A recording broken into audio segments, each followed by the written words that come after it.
Assalamualaikum warahmatullahi wabarakatuh. Kembali lagi di channel kisah-kisah. Kali ini kita akan membahas mengenai profil dan biografi singkat Buya Hamka, ulama dan sastrawan kebanggaan tanah air.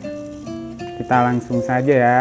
Buya Hamka merupakan salah satu ulama, filsuf dan juga sastrawan yang membanggakan yang dimiliki oleh tanah air kita, Indonesia.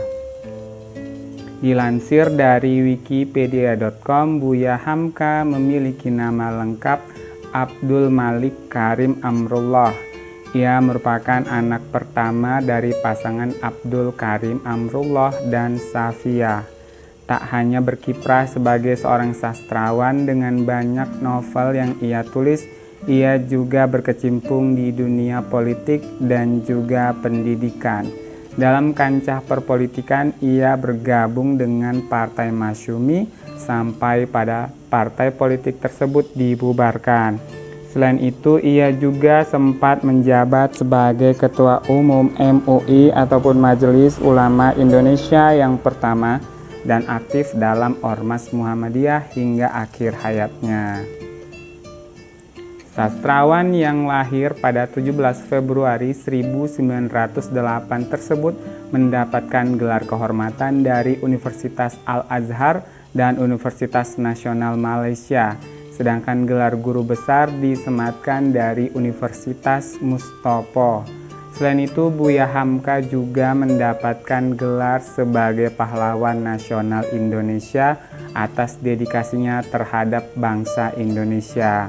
Kiprah Buya Hamka dimulai sejak ia merantau ke Pulau Jawa saat berumur 16 tahun. Namun setahun kemudian ia pulang ke kampung halamannya di Padang Panjang. Ia membesarkan Muhammadiyah dengan bekal pendidikannya.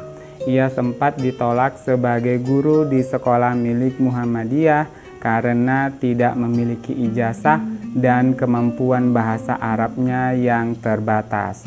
Oleh karena itu, ia pun pergi ke Mekah untuk memperdalam ilmunya tersebut dan mendalami sejarah Islam dan juga sastra secara otodidak. Setelah kembali dari Mekah, Buya Hamka pun bekerja sebagai wartawan sembari mengabdi menjadi guru di Delhi. Buya Hamka menelurkan karya emasnya di bidang kesusastraan lewat dua novelnya, yakni Di Bawah Lindungan Ka'bah dan Tenggelamnya Kapal Van der Wijk setelah menikah. Kisah heroik Buya Hamka diawali di kampung halamannya di Sumatera Barat dengan bergabungnya Buya di Barisan Pengawal Nagari dan Kota ataupun BNPK. Ia bersama anggota BNPK lainnya menggalang persatuan rakyat yang menentang kembalinya Belanda. Pada tahun 1950, Buya Hamka memboyong keluarga kecilnya ke Jakarta. Ia yang semula bekerja di Departemen Agama memilih mundur karena terjun ke dunia politik. Hingga pada pemilu 1955, Buya Hamka terpilih menjadi perwakilan politik dari Partai Masyumi dengan terlibat dalam perumusan kembali dasar negara. Sikap politik Masyumi yang menentang komunisme dan anti-demokrasi terpimpin mempengaruhi hubungan Buya dengan Presiden Soekarno saat itu. Hingga setelah Masyumi dibubarkan setelah dekret Presiden tahun 59, Buya Hamka menerbitkan tulisan yang berjudul Panji Masyarakat yang akhirnya ditentang Presiden setelah menerbitkan tulisan Demokrasi Kita. Buya Hamka yang anti komunisme diserang oleh sebuah organisasi yang bernama Lekra dengan tuduhan melakukan gerakan subversif dan membuatnya masuk ke dalam tahanan di Sukabumi pada 1964. Di penjara, ia berhasil merampungkan sebuah tafsir yang berjudul Tafsir Al-Azhar, meskipun sempat jatuh sakit. Menjelang berakhirnya kekuasaan Presiden Soekarno dan pergantian Orde Baru, Buya Hamka dibebaskan dan ia pun mencurahkan pemikirannya dengan membangun kegiatan dakwah di Masjid Agung Al-Azhar dengan menjadi penceramah di RRI, Radio Republik Indonesia, dan TVRI. Pada 18 Juli tahun 81, Buya Hamka sempat kembali diopname di Rumah Sakit Pertamina dan dirawat selama 6 hari sebelum koma. Ia bahkan sempat menunaikan sholat duha dengan bantuan putrinya yang bernama Azizah untuk bertayamum. Hingga siang harinya, dokter yang memeriksa kesehatannya menyatakan bahwa ginjal, paru-paru, dan saraf sentralnya sudah tidak berfungsi lagi. Kondisinya yang semakin kritis terpaksa membuat Buya Hamka menggunakan alat pacu jantung.